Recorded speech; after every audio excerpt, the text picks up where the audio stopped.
Amar a Dios sin medida. El Tratado del Amor de Dios lo escribió a petición del cardenal canciller Aimerico, amigo suyo, y comienza con la humildad que le caracteriza, pero al mismo tiempo con toda claridad.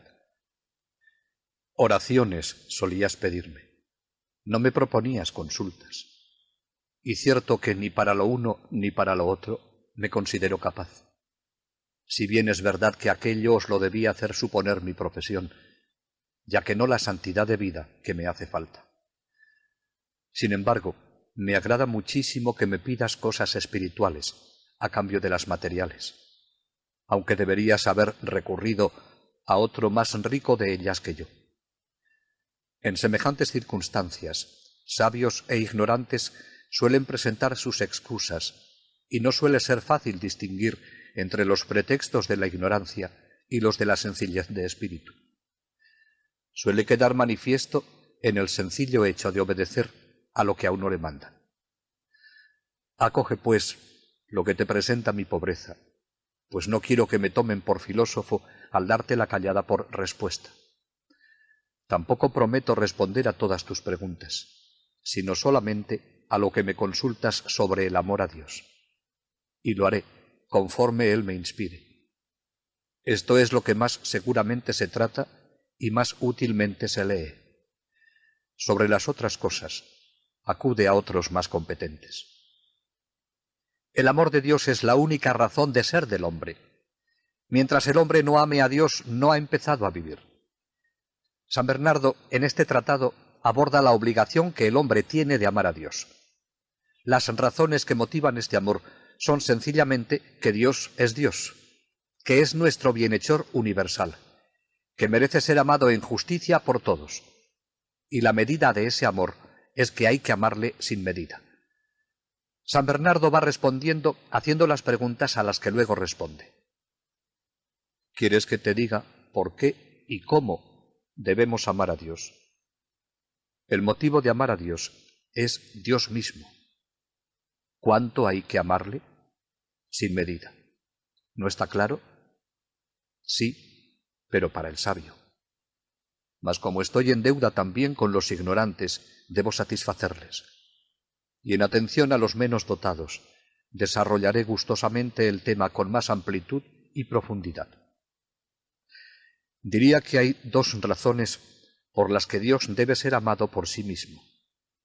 Una, porque no hay nada más justo. Otra, porque nada se puede amar con más provecho. El amor de Dios no es algo que pueda injertarse en la vida humana en caso de necesidad para serle útil. El amor de Dios es la única razón de ser del hombre. Mientras el hombre no ame a Dios, no ha empezado a vivir. San Bernardo aborda el problema de nuestra obligación universal de amar a Dios. Las razones que motivan este amor, sencillamente porque Dios es Dios, y la medida de ese amor, que es amarle sin medida. Los 4 grados del amor, que constituyen como el corazón del tratado, demuestran que amar es la misma naturaleza del hombre. Desde la caída de éste, se ama por encima de todo, cuando habría debido amar entregándose. Mas la gracia divina reeduca el amor natural del hombre, lo restablece en su primitiva pureza, lo dilata hasta hacer que abrace a todos los hombres y, por último, lo purifica y eleva hasta Dios. Primero nos amamos a nosotros mismos. Como la naturaleza es tan frágil y enfermiza, la propia necesidad la impulsa a amarse, en primer lugar, a sí misma. Es el amor carnal, por el cual el hombre se ama a sí mismo antes que ninguna otra cosa. Solamente se preocupa de sí mismo, como dice la Escritura. Primero es lo animal, después lo espiritual. Este amor no se intima con ningún precepto, es innato. Pues ¿quién aborrece su propia carne? Pero este amor suele deslizarse y derramarse en exceso, y no contento con seguir el cauce de lo necesario, se desborda e inunda los campos del placer. Inmediatamente se opone a los excesos, como fuerte dique, aquel otro precepto: amarás al prójimo como a ti mismo. Es muy justo que quien participa de la misma naturaleza participe también de la gracia, sobre todo de aquella gracia que viene con la naturaleza. Y si le resulta gravoso atender a las necesidades de los hermanos, e incluso complacer sus caprichos, corríjase primero de los suyos propios, si no quiere ser un culpable.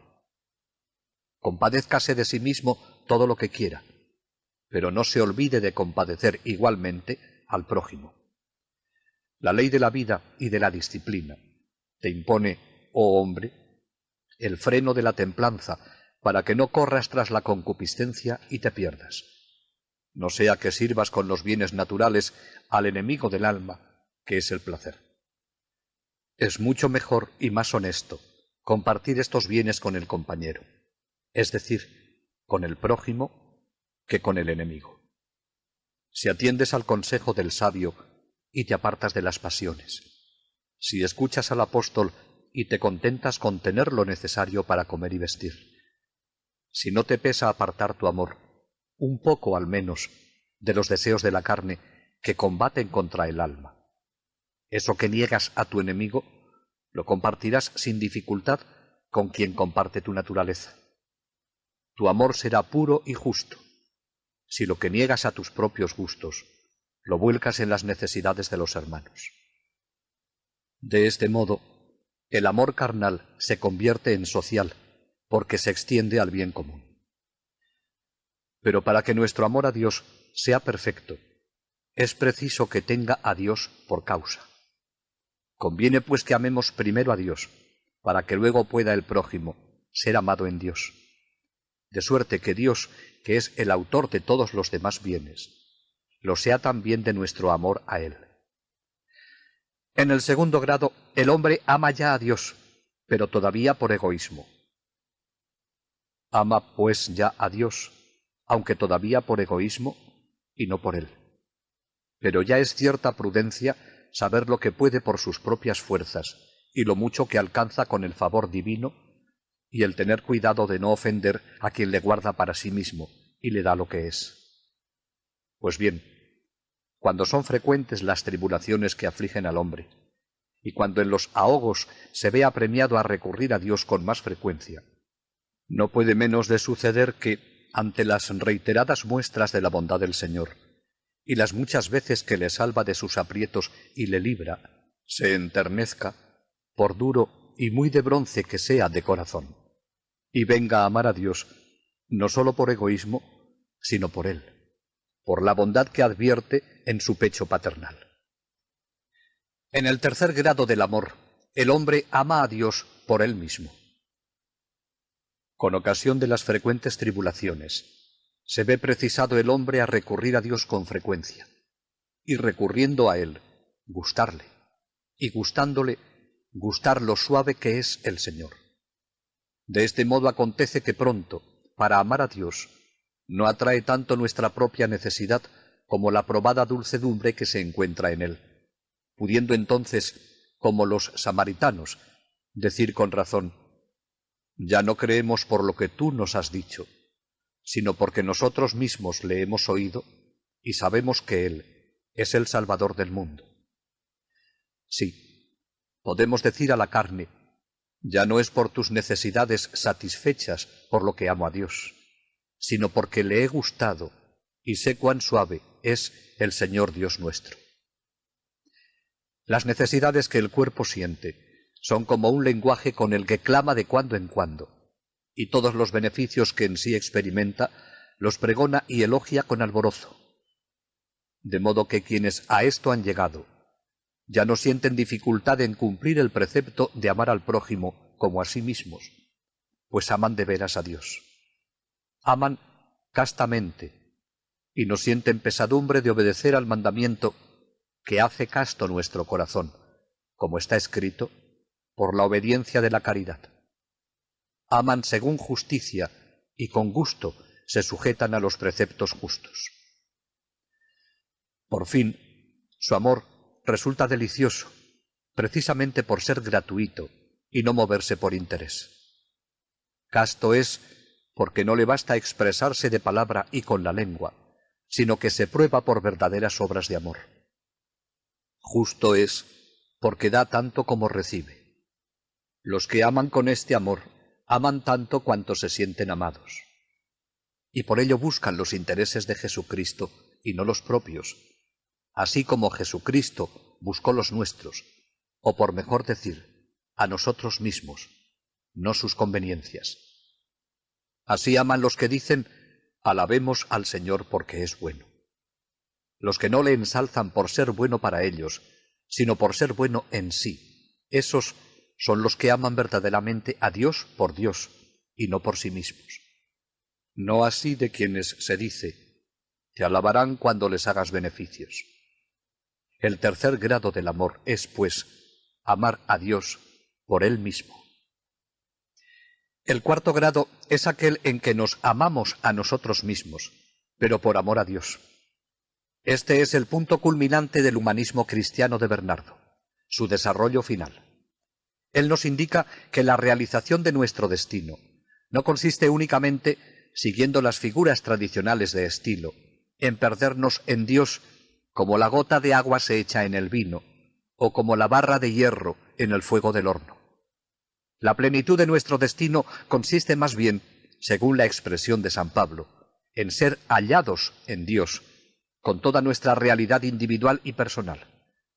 Entonces saborearemos nuestra felicidad eterna, no sólo porque hayamos alcanzado la posesión de su infinita bondad, sino sobre todo porque vemos cumplida en nosotros su voluntad.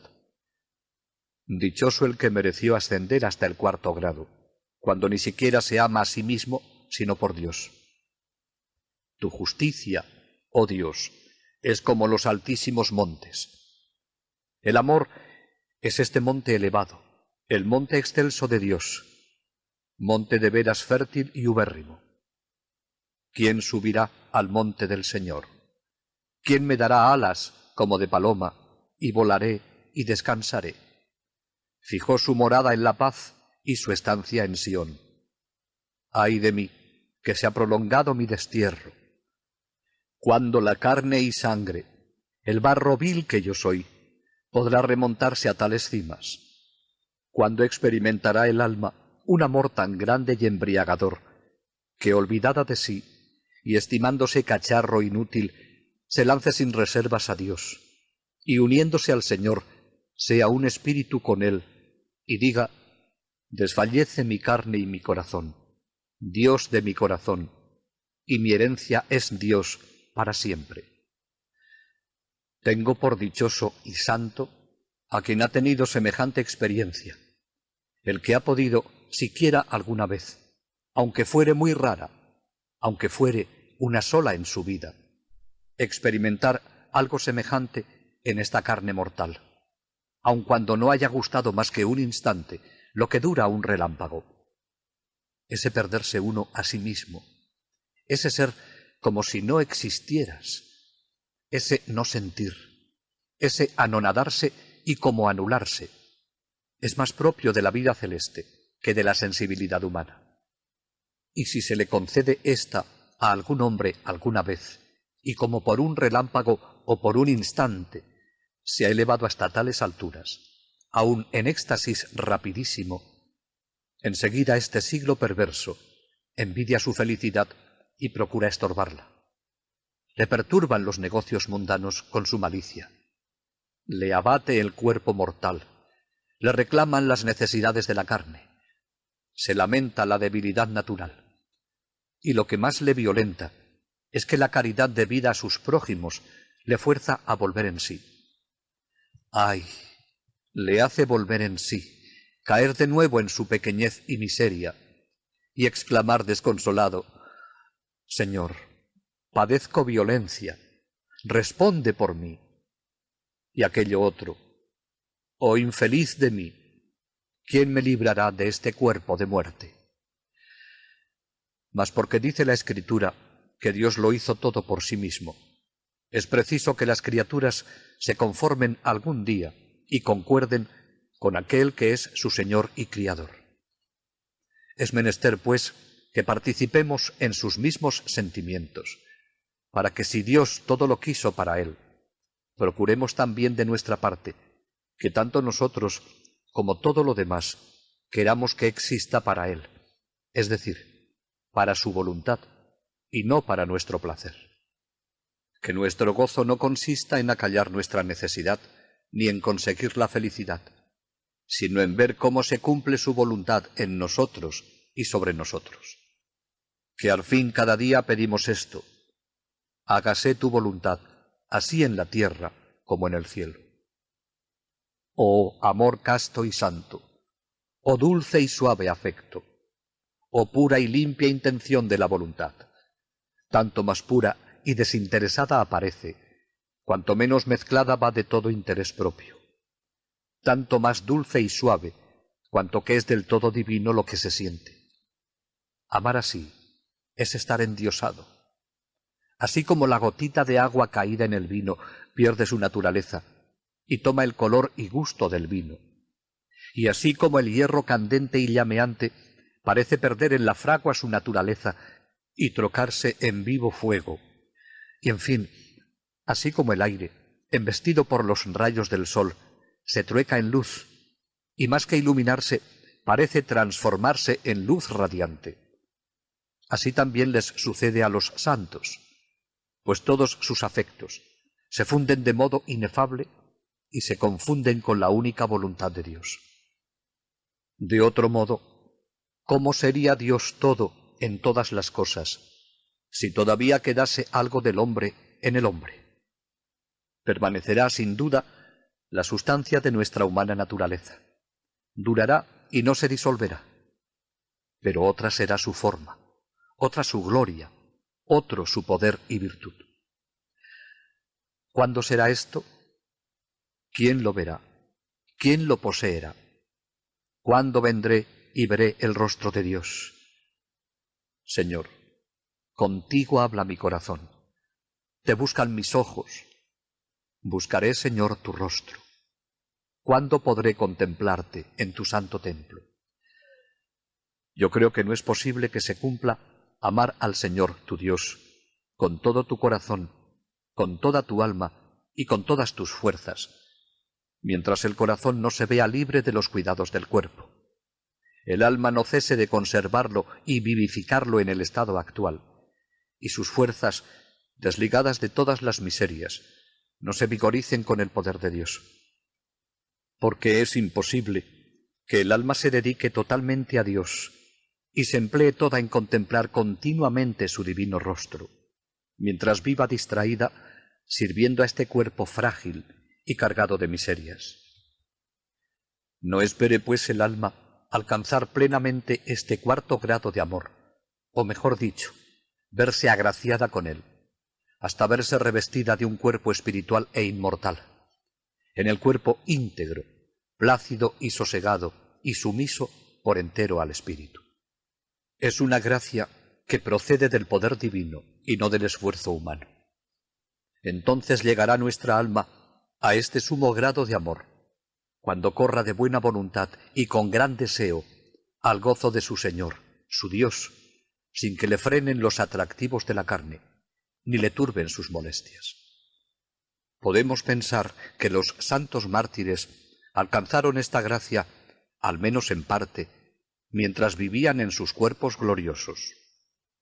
Una gran fuerza arrebataba interiormente sus almas y les hacía capaces de entregar exteriormente sus cuerpos y despreciar los tormentos. Por eso, los atroces dolores físicos pudieron turbar su serenidad, pero no se la hicieron perder.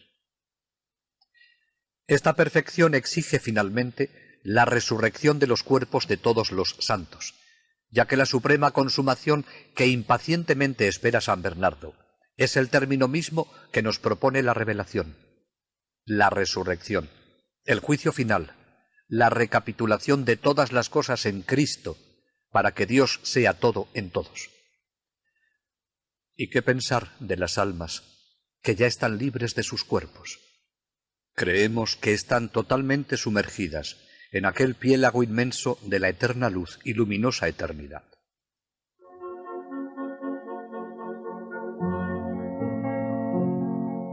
El Tratado de la Consideración es el último en fecha y quizá el tratado más conocido de San Bernardo.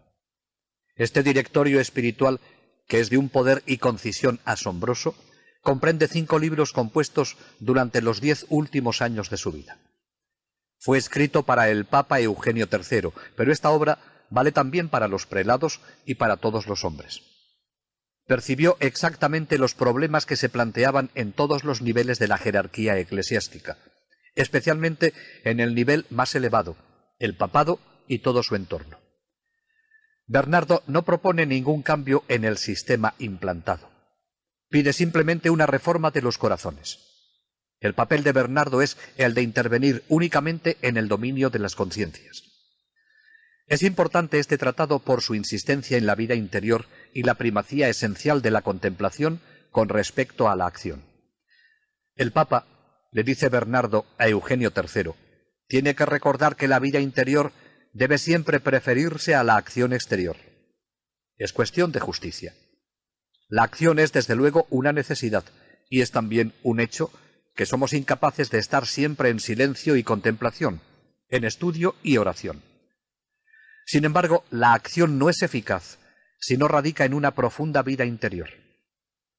La acción no debe absorber nuestro tiempo hasta el extremo de hacer imposible la oración, la meditación y la silenciosa reflexión.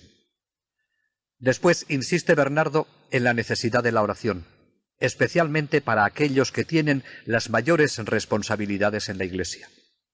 Pone en guardia al Papa y en él a todos nosotros contra ese falso celo que pudiera arrastrarle a la corriente de los asuntos graves e importantes.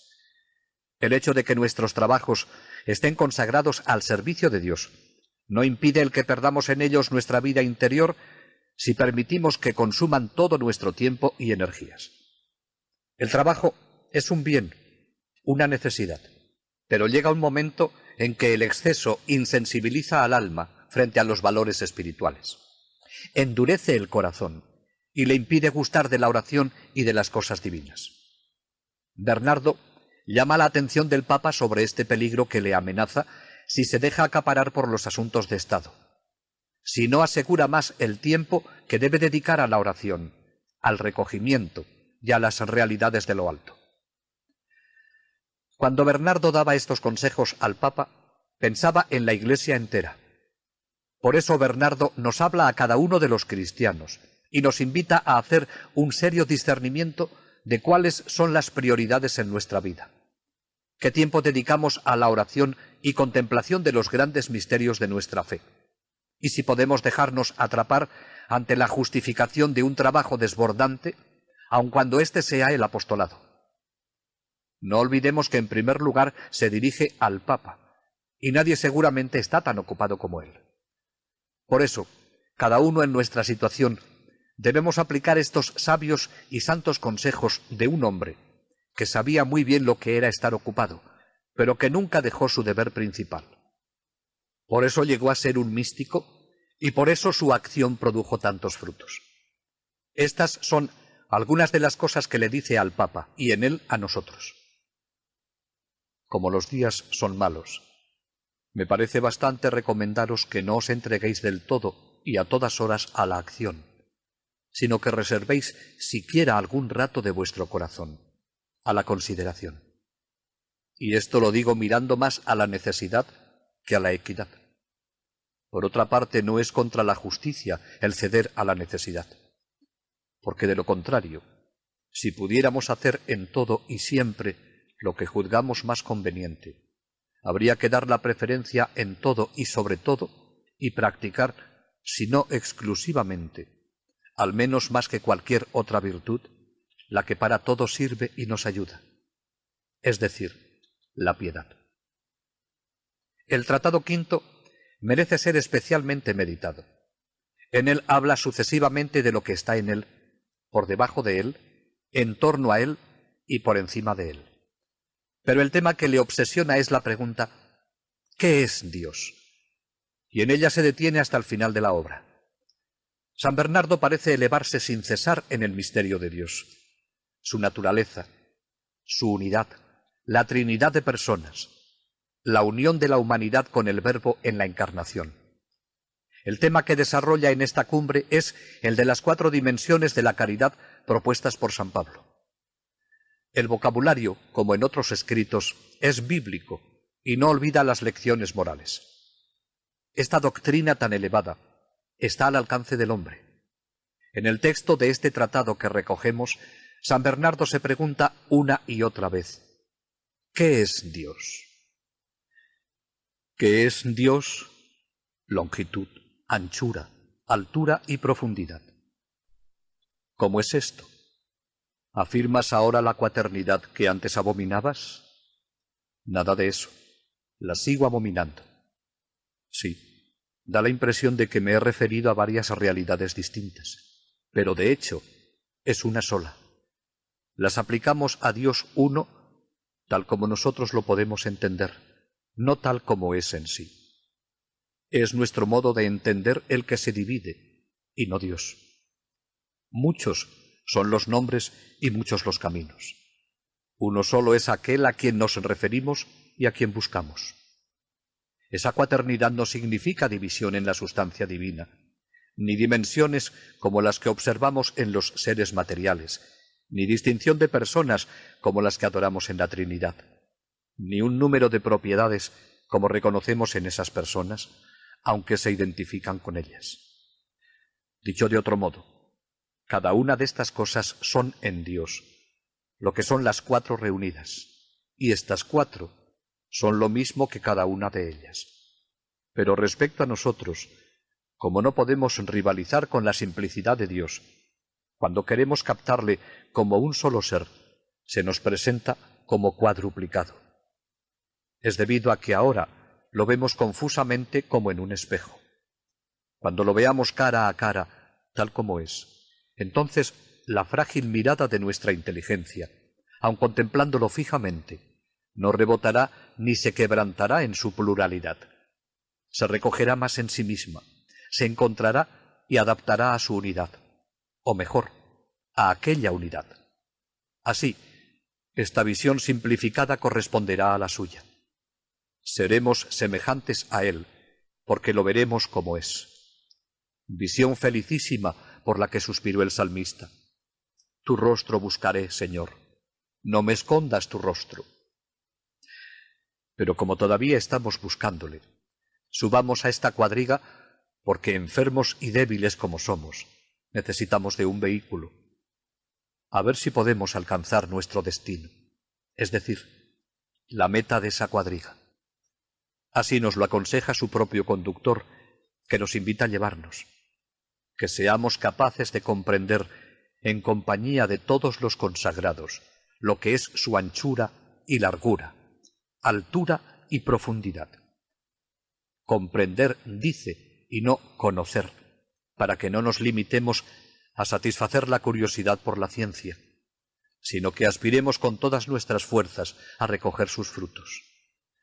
El fruto no es el conocimiento, sino el acto de comprender.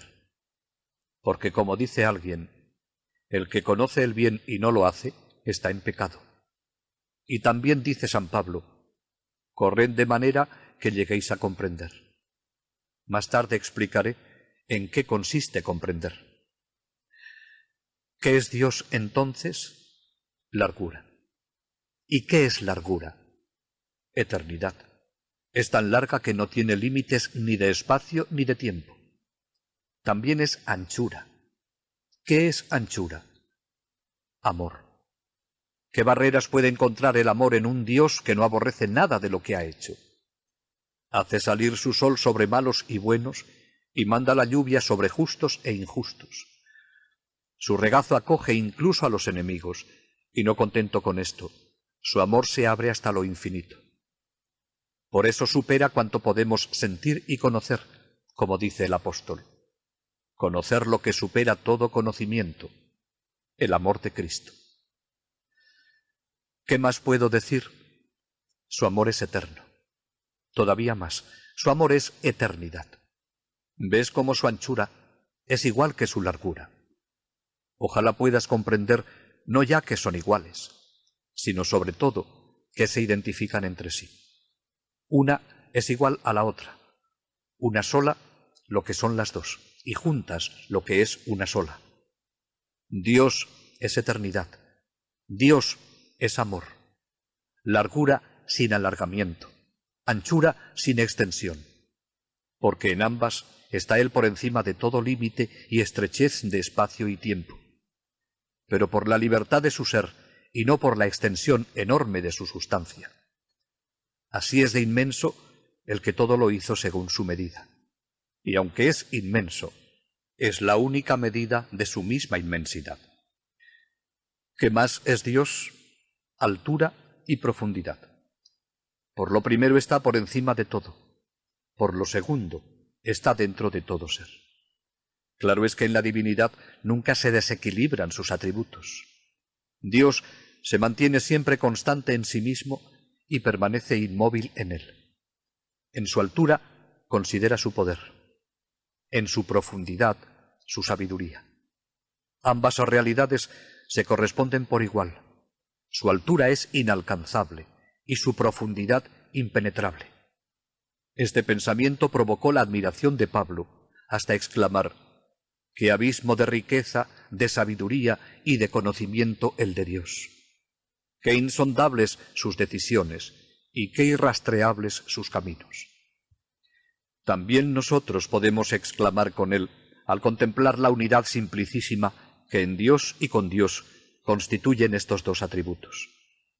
Oh poderosa sabiduría, que alcanza con vigor de extremo a extremo. Oh poder lleno de sabiduría, que gobierna el universo con acierto. Una única realidad con múltiples efectos y operaciones las más diversas. Esa misma realidad es largura por su eternidad, anchura por su amor, altura por su poder y profundidad por su sabiduría. Ya hemos llegado a conocerlas, pero las hemos comprendido. No lo comprende el razonamiento, sino la santidad de vida, suponiendo que pueda comprenderse lo que de suyo es incomprensible. Pero si no fuera posible, no habría dicho el apóstol, para que comprendamos con todos sus consagrados. Por tanto, lo comprenden los santos. ¿De qué manera? Si eres santo, lo conociste y lo comprendiste. Si no lo eres, trata de serlo y lo sabrás por experiencia. Serás santo si tus afectos son santos, y esto de dos maneras: por el santo temor de Dios y por el santo amor. Afectada totalmente el alma por este como doble abrazo suyo, comprende, abraza, estrecha, posee y exclama: «Lo agarraré y no lo soltaré». El temor responde a su altura y profundidad, el amor a su largura y anchura. Podemos imaginarnos algo más temible que un poder al que nadie se puede enfrentar y una sabiduría a la que nadie se puede ocultar. Si Dios careciese de alguno de estos atributos, podría temérselo menos. Pero debes temer a Dios, porque sus ojos todo lo ven y sus manos son todopoderosas. Igualmente, ¿hay alguien al que podamos amar más que al mismo Dios, por el que amas y eres amado? Y aún es más digno de amor si pensamos en su eternidad, por la que nunca falla y excluye por esto todo temor. Ama, por tanto, con perseverancia y longanimidad, y poseerás la longitud. Extiende tu amor a tus enemigos, y poseerás la anchura. Pon tu solicitud por perseverar en el santo temor, y poseerás con eso la altura y la profundidad.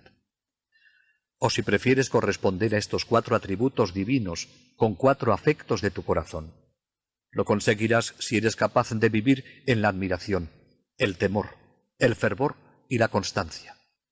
La sublimidad majestuosa de Dios debe embriagarnos de admiración.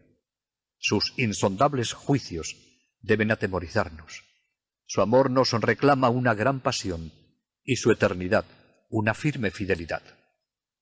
¿Quién no se queda atónito si contempla la gloria de Dios? ¿Quién no se espanta si desciende a los abismos de su sabiduría? ¿Quién no se abrasa de celo si medita en el amor de Dios? ¿Quién no se confirma y persevera en el amor si aspira a la eternidad de ese mismo amor? La perseverancia es como una imagen de la eternidad. Y además, es la única virtud a la que se le asigna la eternidad, o mejor, la que devuelve al hombre la eternidad. Quien resista hasta el fin, ese se salvará. Hay que meditar despacio esta bella página que nos deja San Bernardo, para tratar de comprender este texto de San Pablo en toda su dimensión y aplicarlo a nuestra vida. Es lo que hizo Bernardo y a lo que nos invita.